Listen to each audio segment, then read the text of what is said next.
Good evening and welcome to this night's episode of Viking.TV. This is Wanderlust Wednesdays. My name is Joost Ouendag. I'm one of a greater team of people that puts together our itineraries and our shore excursions. And tonight I'm going to be talking to you about our Alaska cruise, Alaska and the Inside Passage. And we will kick this off with a brief video that gives you a broad overview. And after that, I will walk you through the itinerary on a day-by-day basis, and after that, I'll be here to answer any questions you may have. Few cruise destinations can match the sheer majesty of Alaska. Enjoy an in-depth exploration of gold rush ports and rarely visited gems on an 11-day itinerary with Viking. Your journey begins in fascinating Vancouver, Canada, where you may want to plan a little extra time to take in the best of this intriguing melting pot of cultures. From the moment you set sail, scenic wonders unfold as you glide through the Inside Passage. A series of spectacular islands and sheltered waterways lining the coast of British Columbia and southeast Alaska. Throughout your voyage, you'll want to spend as much time out on deck as possible, taking in views of the snow-capped mountains, forested islands, and abundant wildlife, ranging from bald eagles circling in the sky to humpback whales surfacing on the glassy waters. Your first Alaskan stop is Ketchikan, the quaint, self-described salmon fishing capital of the world. Explore historic Creek Street, its boardwalk winding through a beautiful collection of frontier buildings, reminiscent of a bygone era. From there, you'll head for Sitka, once the capital of Russian Alaska. That country's influence remains clearly evident in sites like the onion-domed Russian Orthodox Cathedral and Russian Bishop's House. Juneau, located up the scenic Gastineau Channel, is Alaska's state capital, a small city with a big personality. A city that also has its own glacier, the epic Mendenhall.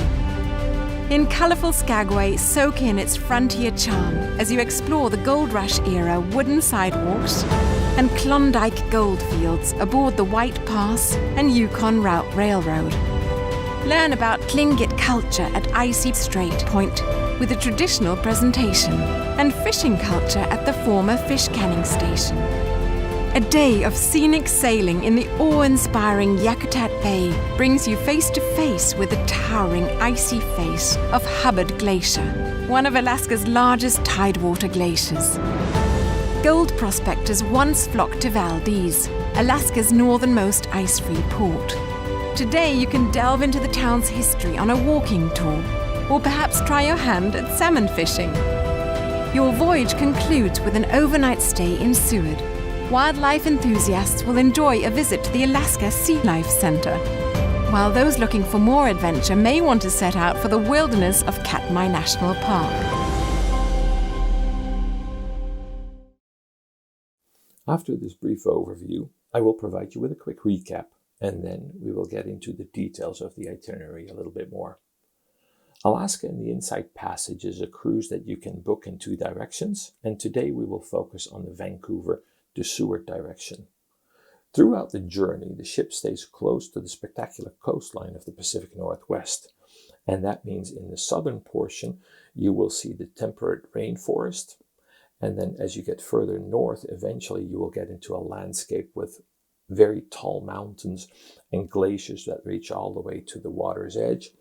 And on your journey there, you will be able to observe pods of orcas, an occasional humpback whale, whatever wildlife there is on the shores, because for much of the journey, you will really be able to observe what goes on land. That's how close the ship usually stays to the shore. After embarking in Vancouver, the next day is spent sailing through the Inside Passage. That's a series of narrow waterways between Vancouver Island and the mainland, and on day 3 you arrive in Ketchikan. Days 4 through 6 you visit Sitka, Juneau and Skagway, and on day 7 you visit the native settlement of Icy Strait Point. On day 8, again there's a full day of scenic sailing, before on day 9 you get to Valdez, and at the end of the cruise you spend time in Seward, Alaska, the original historical starting point of the Iditarod dog sled race, but we will get to the Iditarod in due time. If you have a little bit more time before cruising with us, you have two options for a pre-extension package. The first one is a straightforward 2 nights in Vancouver, and that will just allow you to catch your breath a little bit after a long flight, to settle in, to make your way to the ship on the day of embarkation, nice and slow, and it will allow you some time to explore the city itself. And Vancouver is really the cultural capital of Western Canada. It has a lot of influences from all over the world.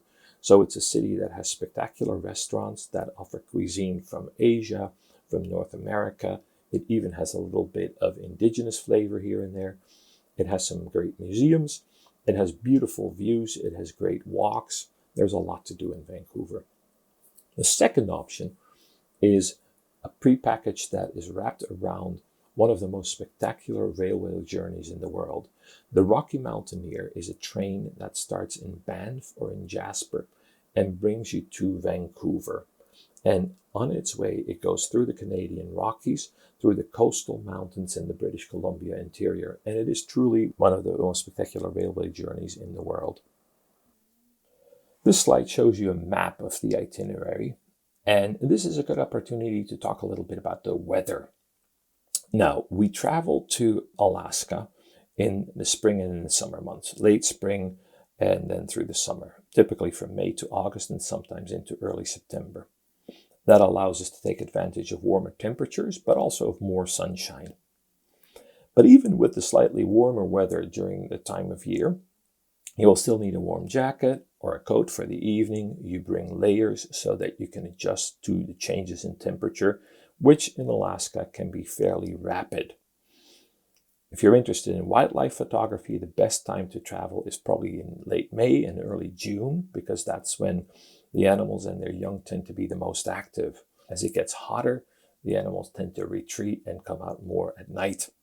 And then the final thing that is kind of special about this itinerary that you can keep in the back of your head is that you will have an awful lot of daylight. In many ports, it's not unusual to have 17 to 19 hours of sunlight. And the longest day of the year, of course, June 21st, marks the summer solstice. And then Alaska gets 22 hours of sunlight. And that basically means that it never really gets entirely dark.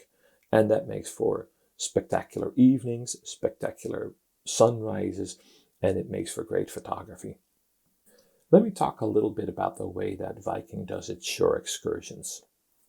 Whenever we visit a port, we try to give you as comprehensive an overview and as comprehensive a choice as we can. And with that choice, it's always very important to us that we go beyond the iconic and the expected, and we try to surprise you in a few ways.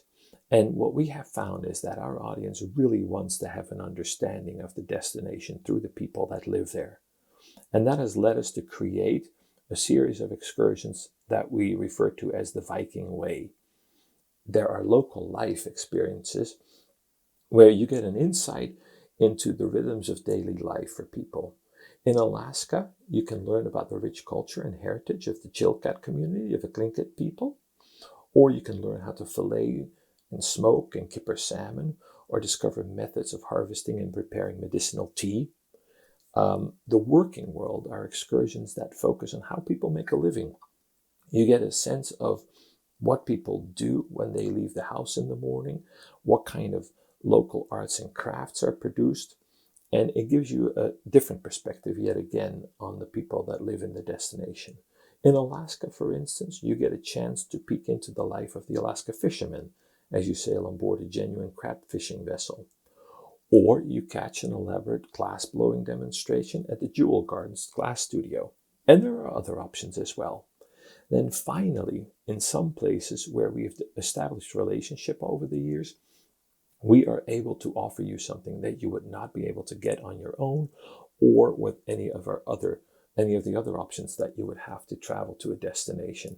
In Alaska, for instance, we offer you an opportunity to visit Saxman, which is a small native village a little bit away from Ketchikan. And you also have an opportunity in Valdez to go with one of the local residents into a building that houses a model of the city that normally stays closed, but that's a perfect opportunity and a really interesting and poignant reminder of all the adversity that the city of Valdez went through in its history. It's quite something.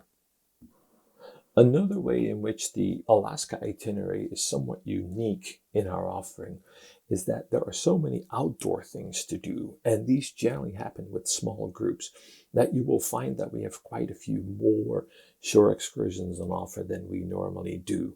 And like I said, quite often these are, if you will, small batch activities.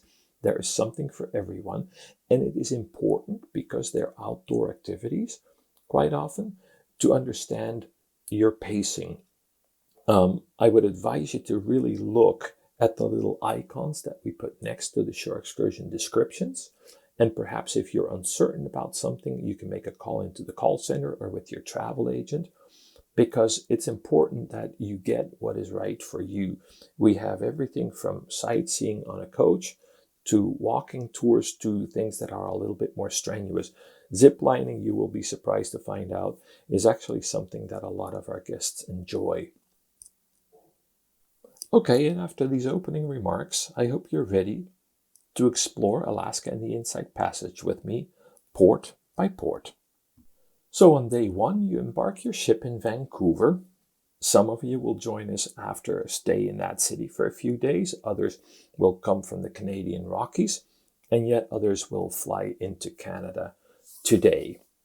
We'll pick you up at the airport if you make your travel arrangement through us. And after boarding your ship, you have some time to relax. And if you have a little bit of extra time, Vancouver is really worth maybe a few hours of exploring before the ship sets sail.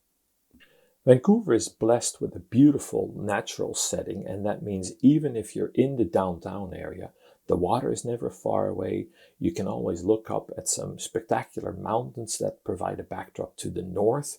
And again, the city itself is very cosmopolitan, has influences from many corners of the world. But again, it allows for nice walks along the shoreline. There are even little beaches. You can take a gondola up to the top of the mountain. If you have a little bit of time, I would recommend that you explore. You wake up in the morning and you're traveling through the Insight Passage between Vancouver Island and the Canadian mainland, through the Strait of Georgia, the Seymour Narrows, and the Grenville Channel. And much of this route is lined with temperate rainforest. That means really tall spruce, fir, and cedar trees. And those, of course, provide a perfect perch for big raptors that are looking for fish in the water below, such as this bald eagle. You can also be on the lookout for pods of orcas, sometimes still called killer whales, an occasional humpback whale, and you keep your eyes peeled for whatever happens on the shore. You may spot an occasional black bear, for instance. Aside from your stateroom veranda, the ship has a lot of other places that are just perfect for watching the scenery go by. This is a picture of the library in the Explorer's Lounge, which is one of my favorite places. It's towards the top of the ship. It looks out and forward. You can be inside or outside depending on the time of year and the weather of that particular day. And it just provides perfect views. Our libraries, by the way, are not random collections of books. They're carefully hand-selected by our friends at Haywood Hill, a bookstore in London that takes great care to make sure that we have a selection of books that really fits the Viking guest and that fits exploring the world. The ships of Viking sail with the most sophisticated, thought-provoking libraries on the water. They're curated by Haywood Hill, a tiny shop in London that just happens to take care of the Queen's book needs too. And for the rest of us, Haywood Hill also offers a yearly subscription plan that delivers a good read chosen just for you every month. The essence of this business is good writing and our shared love of good writing. And there are 16 of us here and we all have the passion for good books. The heart of what we do here is recommending books individually. And we thought, well, why not open that service to people who can't come into the shop? And so we set up a very bespoke subscription service where one of our expert booksellers, has a conversation, hopefully in person, but perhaps over the telephone or even online, to find out what your taste in reading really is and where you are in your reading.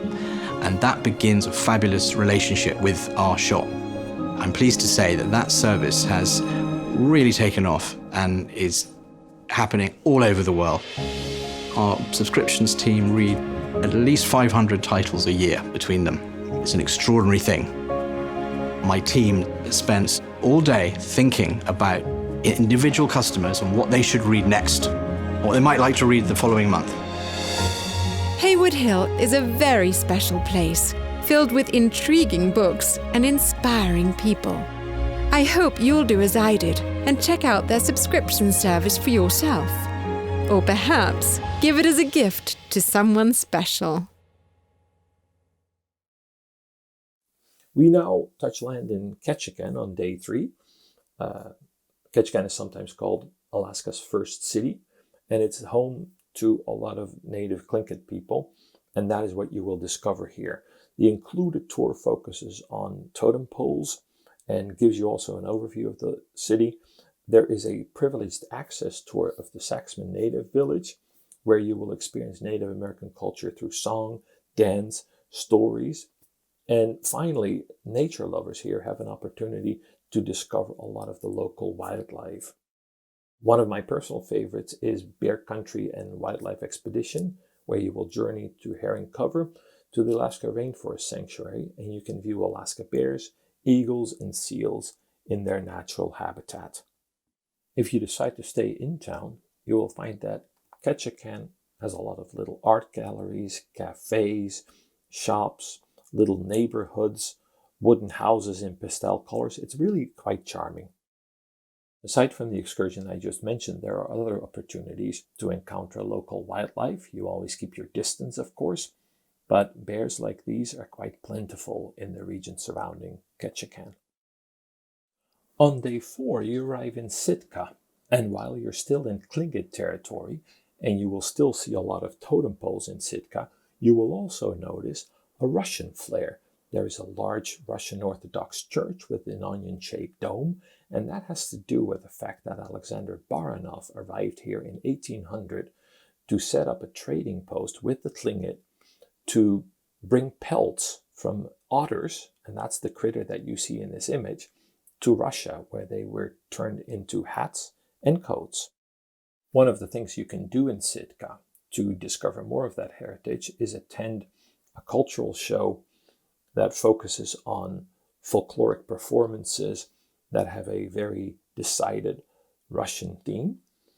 Another is to hop on a boat and fish in the waters off the shore, as you can see in this image. That large mountain in the background is Mount Edgecumbe, a volcano that has lain dormant for millennia. On day 5, we welcome you to Juneau, Alaska's capital on the Gastineau Channel, and home to the Tongass National Forest. Juneau is the only U.S. capital inaccessible by road, and that means all goods and travelers must arrive either by sea or by air. As the state capital, Juneau has a lot to offer. There is the Glacier Gardens Rainforest, which is in essence a botanical garden that shows you all the different things that grow in the temperate rainforest that stretches along the Alaska coast. There's the Alaska State Museum, and what you see here is the gondola that takes you up to Mount Roberts. And many people that visit Juneau just want to enjoy the view.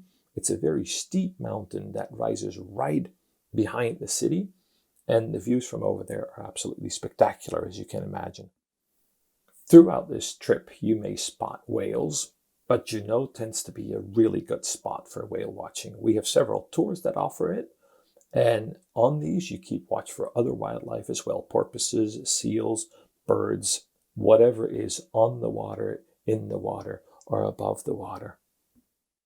Juneau is also a city that has its own glacier, if you will, the Mendenhall Glacier, which has a visitor center that is really instructive in explaining exactly what you need to know about a glacier, how it moves, how it evolves, how it grows, how it diminishes. It's very, very interesting. The halfway point of your cruise is Skagway, and Skagway is known for two things: history and the spectacular natural setting. This is an image of Summit Lake, which sits high above in the mountains behind the city, but there's a lot more that you can explore when you get to this port. We also have land-based wildlife viewing tours, such as this one up the Spassky River Valley, in search of local wildlife, including the coastal brown bear, black-tailed deer, and bald eagles. In 1896, gold was found on a tributary of the Yukon River in Canada's vast northern interior, and Skagway became a jump-off point for prospectors on their way to the gold fields. They had to carry on their backs or with dog sleds or with horses a year's worth of provisions over the passes that led into the interior, and Skagway was the place where they got their outfits together. Today you can hop on a train, which makes it a lot easier, the spectacular White Pass Railway that brings you all the way to the pass. We also have an included tour that takes you up to the pass by coach, both of which are highly recommended because the views from atop are just absolutely spectacular. The story of the Klondike Gold Rush and Skagway's part in it is such an epic tale that I would recommend you read not just one but two books about that period of time. The first one would be The Call of the Wild by Jack London, which tells the tale from the perspective of a sled dog. The second is simply called Klondike, and it was written by Pierre Berton, or Pierre Burton, depending on what part of Canada you're from. He grew up in Dawson City, which was in the heart of gold country. As always in Alaska, when you prefer the great outdoors over nature, there are plenty of opportunities. There's also the opportunity to visit a little Chilkat settlement called Klukwan, which is not far from Skagway. The next day brings you to Icy Strait Point, and in the background here, behind the kayakers, you can see a very large canning plant where fish used to be preserved and put in cans to be exported all over the world. It was one of the great benefits of having these rich fishing grounds nearby. Today, the canning station has become a cultural center for the indigenous people that offer a very wide variety of things to do, among them a cultural presentation that is really quite unique. While the choice of shore excursions varies a little bit depending on the time of year and perhaps weather, there is an awful lot to do in Icy Strait Point. We have some 15 shore excursions. You can take an ATV out onto a neighboring island. We also have several ways of getting out onto the water to spot wildlife, perhaps go fishing.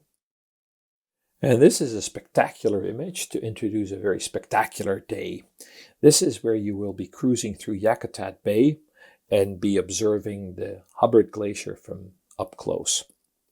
This imposing ice wall is at Disenchantment Bay, the very narrow tip of Yakutat Bay. It was named Disenchantment Bay because the Spanish discoverer was really looking for the Northwest Passage. He wasn't interested in natural scenery. He wanted to find a passage for trade. And he did not succeed here. And there's quite a few of these names all along the Northwest coast, where discoverers were disappointed to find what we now travel for to see.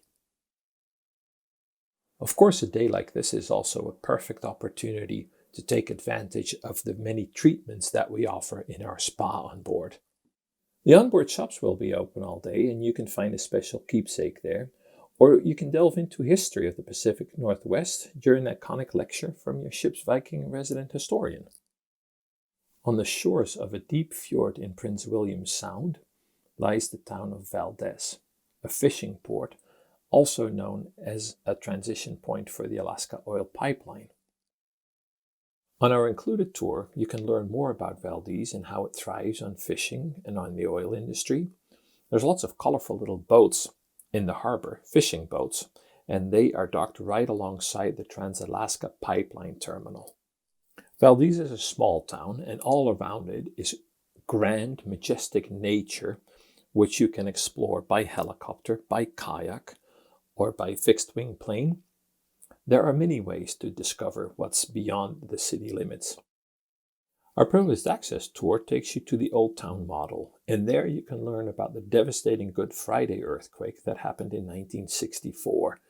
The town was so extensively damaged that it was moved 4 miles to its current location. Today you get to discover Seward, a seaport named after Abraham Lincoln's Secretary of State, a man who in 1867 orchestrated the Alaska Purchase. At that point, Alaska was still part of the Russian Empire, and Seward forged ahead with a plan that many of his contemporaries called Seward's Folly. No one really believed that there was any merit in trying to get this part of the world from the Russians into the American fold. In Seward, you will have another opportunity to meet a dog musher and his dogs and try some dog sledding. Seward calls itself the official start of the Iditarod race.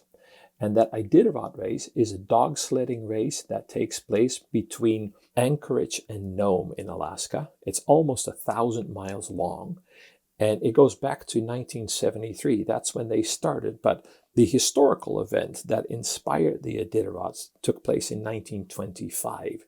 At that time, there was an outbreak of diphtheria in the faraway port of Nome.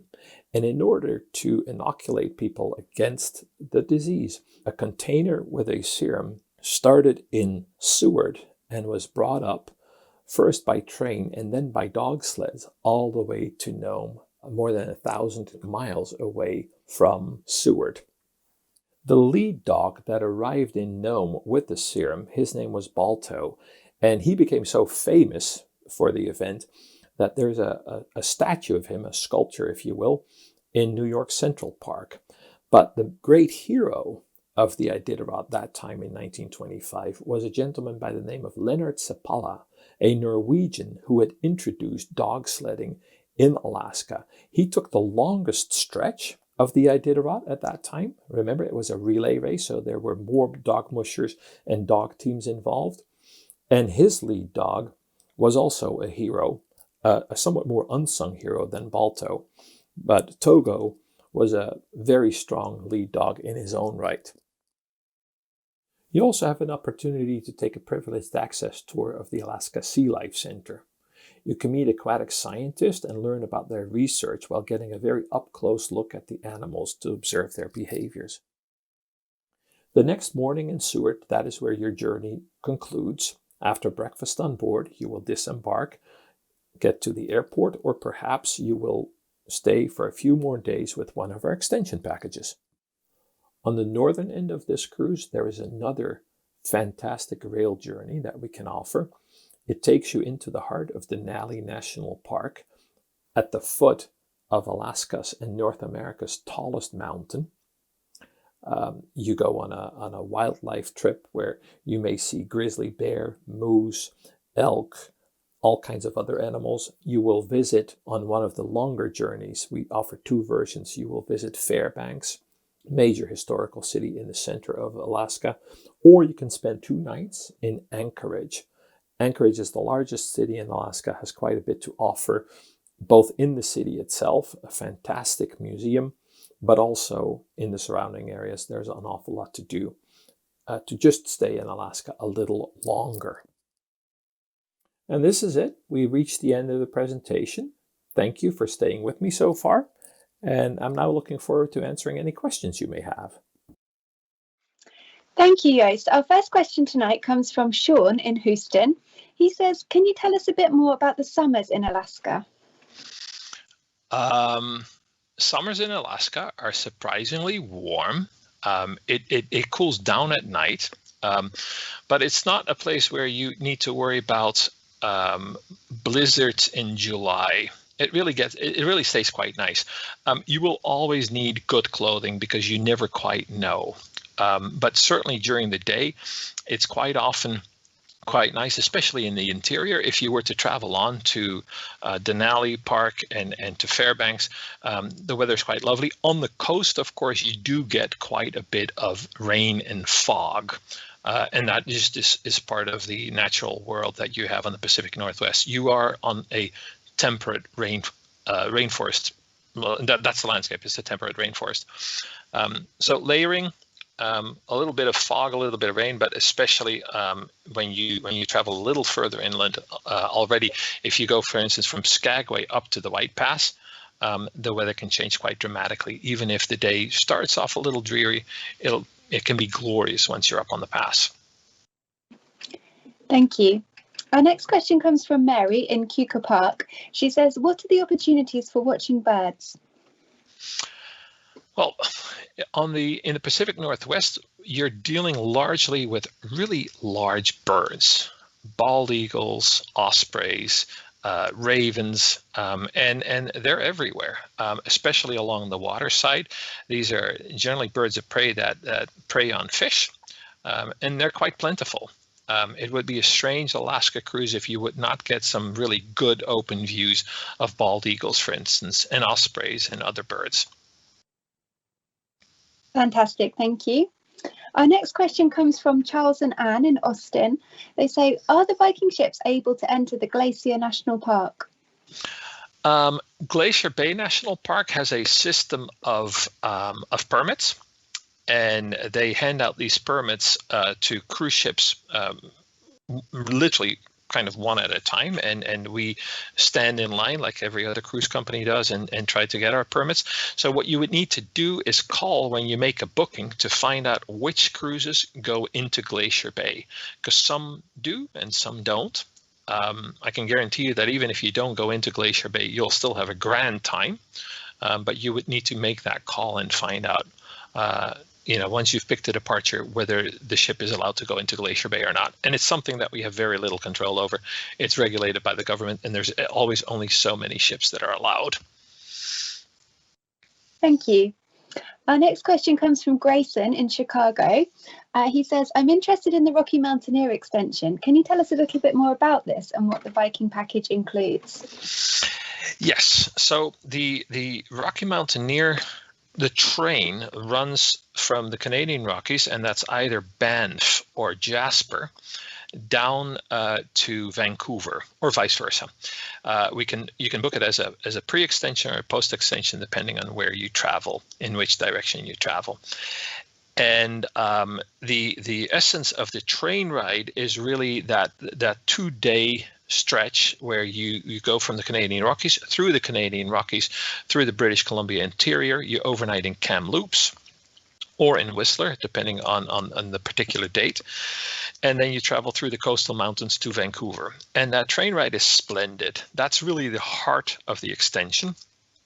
And in order for us to fit the train ride schedule in with the cruise, we have built a few nights before the cruise, or a few nights before the train ride, and then a few nights after the train ride. And it really depends on which date your cruise is, what exactly those two bookends, if you will, entail. Sometimes you can have 3 nights in the Canadian Rockies and 2 nights in Vancouver and Victoria, or the other way around. So make a call, but the heart piece of that is really that train ride. And the Rocky Mountaineer has the train travel down to a T. It's really a very, very bespoke experience. Thank you. Our next question comes from Helen in Eau Claire. She says, I'd love to see the whales in Alaska. Can you tell us more about which species we would be most likely to spot and how regularly whales and other marine wildlife is spotted from the ship? Orcas is sometimes called killer whales, but I don't think that's a name that we use that much anymore, are quite frequent in the Inside Passage, also further up north. And humpbacks. Those are the 2 main species. You may see blue whales when you travel, in the Gulf of Alaska. But that's, those 3. Orcas, humpbacks, blue whales. Thank you. Kay in Atkinson in the United States says, can you get an extension to Fairbanks and also to the Yukon? Yes, on Fairbanks, no to the Yukon. We have an extension that takes you to Denali Park, and you spend a day there doing the wildlife tour and getting kind of to the foothills of Mount Denali. And there is a variant that goes only as far as Denali and then comes back to Anchorage, and there's one that goes all the way out to Fairbanks. and the Yukon is just a little too far, we feel, for right now. We constantly look into, extending our extensions, if you will. But to do a decent and a proper Yukon program, you need about a week to 8 days post cruise, and we're not quite there yet. Thank you. Our next question is from Bill in Windsor in Canada. He says, are the fjords very different in Alaska and the Inside Passage from those in Norway? The Alaska coast is different than the coast in Norway. The Alaska coast is much more mountainous. Much of Norway, you have these enormous plateaus. So you look at these vertical cliffs. I've been to both. I would say, having seen Norway is absolutely not a good reason to not go to Alaska, or vice versa. I would say if you've enjoyed Norway, you will enjoy Alaska just as much. And if you've seen Alaska, you will really like Norway. They're different. There are certainly similarities, but there's enough difference to say, okay, if you like grand natural landscapes, you have to do both. You really do. Thank you. Our next question comes from Marge in Hilton Head Island in the United States. She says, is there a lot of walking, I guess, on the Alaskan excursions? Hilton Head is a lovely island, that to begin with. There is quite a bit of walking depending on what shore excursions you pick. So it's a cruise that works well for people that are relatively fit. Having said that, and I think that's also in when I walk through the day by day, it is a cruise where you have 2 full days where all that you do is just relax. You sit on the sun deck, you watch the scenery go by on your stateroom. So just for sheer majestic scenery, it's a perfect cruise for people that are not willing or able to do a lot of walking. Thank you.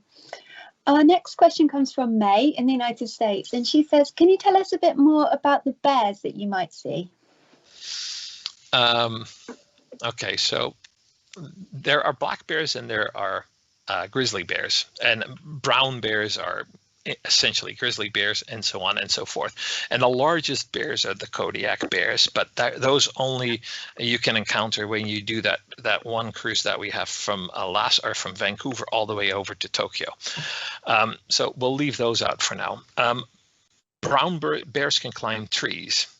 So if you see a brown bear, don't climb in a tree. If it's a grizzly bear, you can climb in a tree because grizzly bears tend to not climb trees. That's just for safety. And now on a more serious note, if you travel to the interior of Alaska, your chances of seeing grizzly bears are quite high because you do a wildlife tour in Denali Park, and that's, I mean, I wouldn't say it's a certainty, but there's a very good chance that you'll see grizzly bears. There are sporadic grizzly bears that you will see in other places, but primarily what you will find along the coast is black bears. And both species, I mean, you have a reasonably good chance of at least seeing black bear, but also grizzlies. Thank you. Our next question comes from Jean in Lake St. Louis. She says, I've read Michener's Alaska novel. Is there any other good books to read about Alaska ahead of this cruise? Yes, anything by Barry Lopez that deals with Alaska. He's written very extensively on the Arctic, and that includes northern Alaska. My favorite on Alaska is Klondike Fever by Pierre Berton, as mentioned. His mother wrote a book, Laura Berton, and that book is called I Married the Klondike. And her husband went to the gold fields of the Yukon. And she just kind of had to go along, and she writes about her experiences. So those two, they're kind of, written by a mother and a son.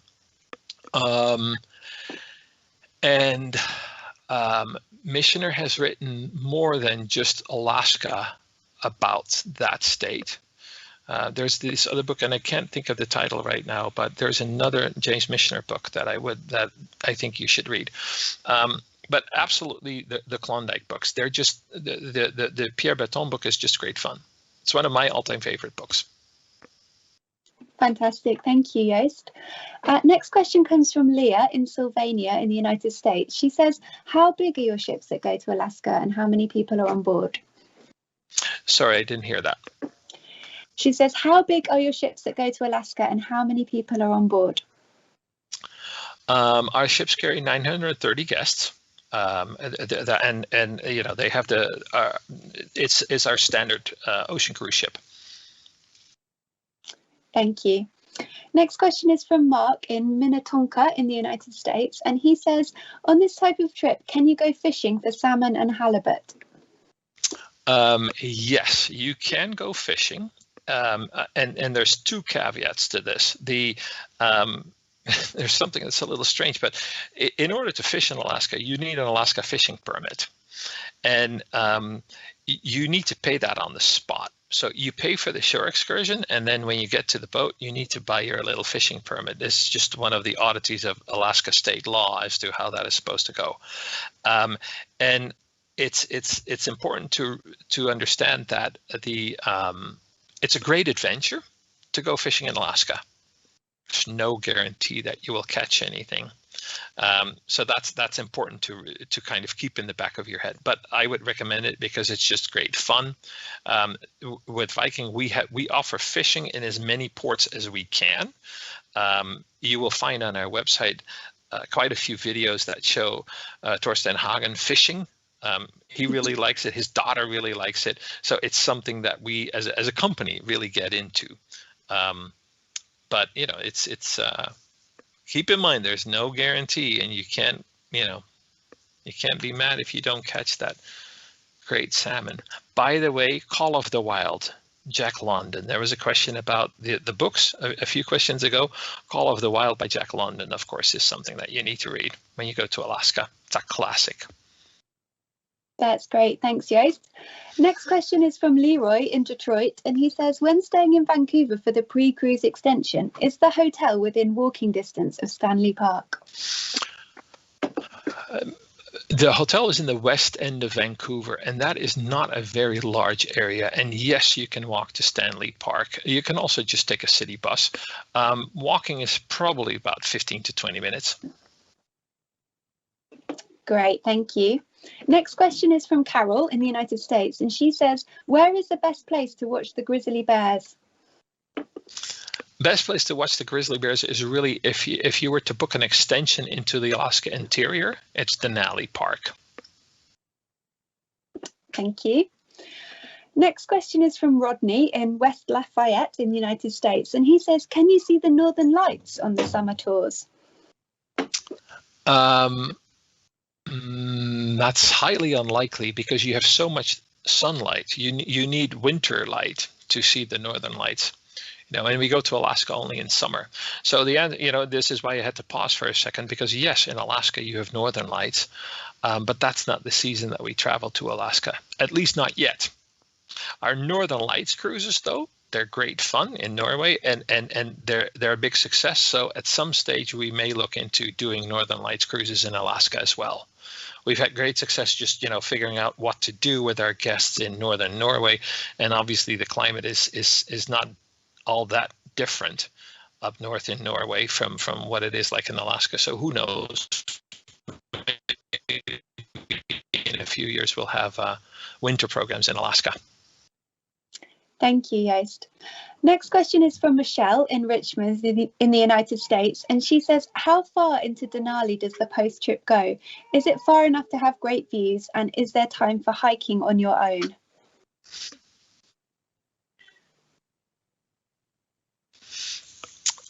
Would be from the hotel, and that can still be, there are plenty of hiking trails in the area, so you could certainly do that. On the wildlife tour itself, you stop at a few intervals, and the tour always goes to about the same place. And the answer, as far as the views are concerned, is yes, the views are spectacular and majestic, and the weather does play a role in it. But I've had both. I've had splendid weather, and I've not had not so great weather. That tour is still magnificent. it's one of the, as far as wildlife is concerned, it's not just grizzly bears. It's also it's caribou, moose. It's an occasional smaller critter like a fox. So there's an awful lot to see. Wonderful, thank you. Next question is from Carol in Potomac in the United States, and she says, what's the best way to see Mount McKinley up close? The Denali Wildlife Tour. Great, okay. Another question about the Denali tour is from Miki in Montclair. She says, on the Denali 5-night Explorer, do you get there by coach or by rail? By rail. Thank you. Next question from Rhonda in New York, and she asks, what hotel do you stay in during the Vancouver extension? Off the top of my head, you would have to look up on the website, because it depends a little bit on the particular date that you're in Vancouver. We use more than one hotel.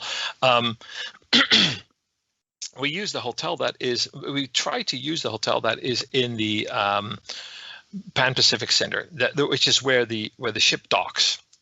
So you can basically sleep overnight in a hotel for 2 nights, and then you walk downstairs, and kind of right around the corner is where the ship docks.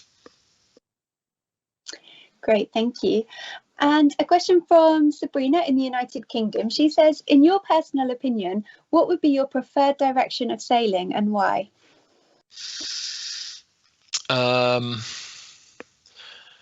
Preferred direction of sailing. In my personal opinion, it's north, but that's just because I like, the idea of traveling north. It has something to do with, how far can you get away from civilization.